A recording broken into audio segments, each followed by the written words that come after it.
We know that few years back, there was a political gimmick.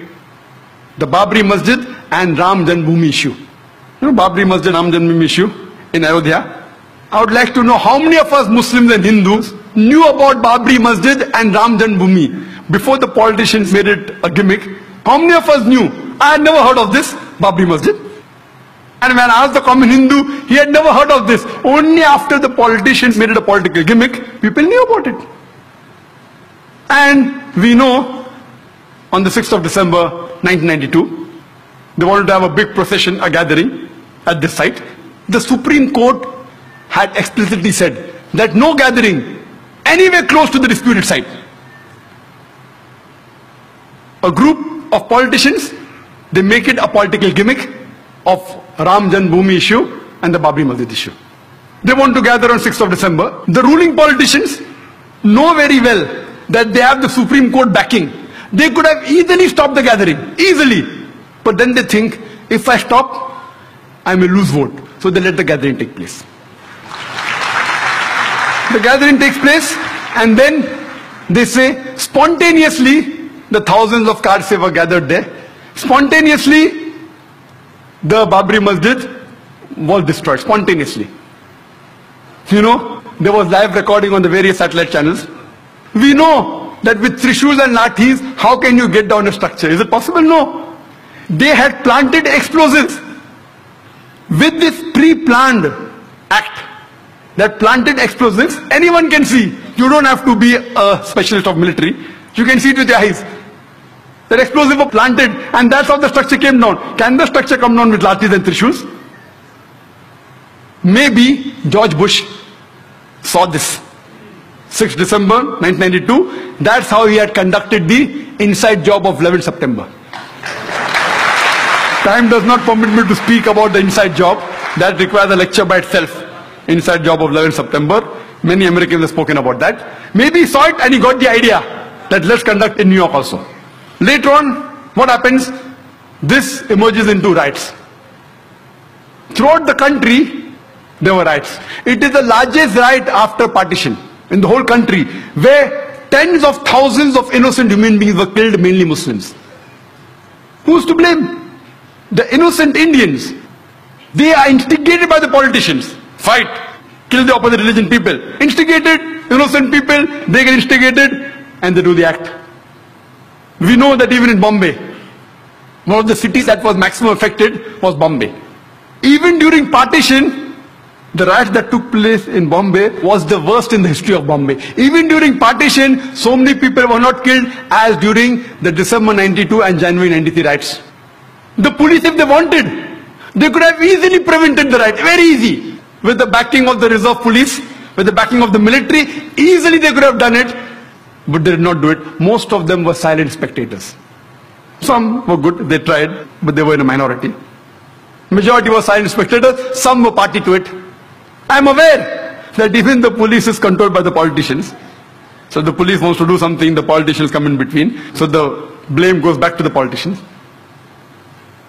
Later on, the government appoints a single judge commission to appease the minority.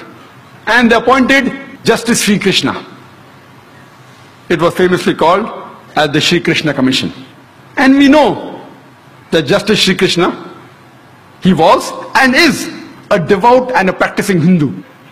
But at the same time, he is an upright and honest judge. Just like how we have Justice Suresh here. An honest and an upright judge. The verdict he gave, it did not go down the throat of the government. It takes a few years. And he had analyzed the full cases of the riots. He spoke with the politicians, with the police. Individually, he visited 26 police stations, analyzed the records, spoke with the police officer, junior and senior, spoke with the victims, spoke with the media, and after a great deal of research, he presented, we have this damning verdict of Sri Krishna Commission. He even gave suggestions how can we prevent these riots. But you know, it takes time. By the time this happened, the government says bygones are bygones. Because they know if they implement the report, they are afraid that they will lose the vote bank. At that time, to appease the minority, they appointed the commission. How many commissions? I don't know. I don't know how many commissions have been implemented. I think Justice Suresh can tell. How many commissions at the point have really been implemented in India? How many? So here we know it is a delaying tactics. The innocent Indians, especially the Muslim victims, we have faith in the judiciary system of India. If the politicians betray us, if our other citizen fellow members betray us, if the police betrays us, in this country, we have yet faith in the judiciary system. And we know that finally, most of the innocent people, whether they are arrested, etc., they are finally released. But the damage done to them, it cannot be undone. Later on, we come to know, after a couple of months, on 12th of March 1993, there was a series of 13 bomb blasts in Bombay, in which more than 250 innocent citizens of Bombay were killed. More than 250 innocent human beings were killed. And more than 700 human beings were injured. The opposition said, oh, planned everything. Justice Shri Krishna said, it was not meticulously planned, it was a retaliation. More than 1,500 innocent Muslims killed in riots in Bombay. More than 1,500 innocent Muslims during the Bombay riots of December 92 and January 93 were killed. It was a retaliation. And the authorities and the police said it was done by Muslim underworld with the help of some others. That's how the bomb blast took place. And they say, all of them agreed, even the police commissioner, they agreed that it was a retaliation to what had happened in Bombay. We know that immediately after the riots of December 92 and January 93, it was difficult for the Muslims to walk on the streets. It was difficult for him to travel in the train, travel in the bus, to work in a non-Muslim area. They were looked down upon, they were ridiculed.